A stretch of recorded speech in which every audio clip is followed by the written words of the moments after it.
This is the meaning of that famous Zen saying about mountains are mountains. To the naive man, mountains are mountains, waters are waters. To the intermediate student, mountains are no longer mountains, waters are no longer waters. In other words, they've all dissolved into the point instant, to the kshana. But for the fully perfected student, mountains are again mountains and waters are again waters. The whole conception of nature is as a self-regulating, self-governing, indeed democratic organism. But it has a totality. It all goes together, and this totality is the Tao.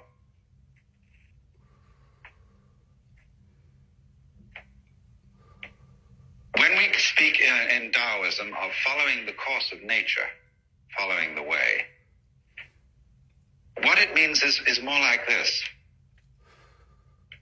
Doing things on each other and cultivating each other at the same time. The idea of the friendly enemy, the necessary adversary, who is part of you. You have conflicts going on in your own body. All kinds of microorganisms are eating each other up. And if that wasn't happening, you wouldn't be healthy. So all those interrelationships, whether they appear to be friendly relationships as between bees and flowers, or conflicting relationships as between birds and worms, they are actually forms of cooperation. And that is mutual arising. You have to understand this as the basis, apply this, not forcing anything, and you get spontaneity.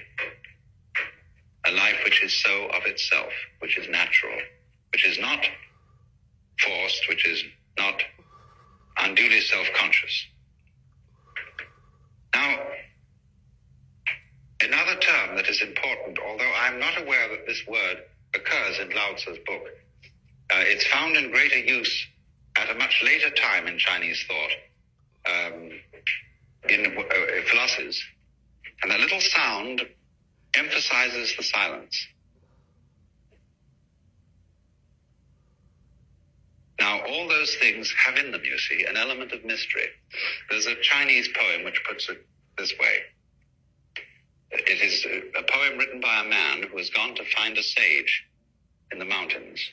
And the sage has a little hut at the foot of the mountain and a boy there who is his servant. I asked the boy beneath the pines. He said, the master's gone alone, herb gathering somewhere on the mount, cloud hidden, whereabouts unknown. In so many athletic and artistic skills, you'll find a teacher who teaches you how to do it without forcing it. I once studied the piano. I'm absolutely no good at it now because I don't practice. I'm involved in other things. But I had an absolutely superb teacher for a while. He was a very, very great musicologist.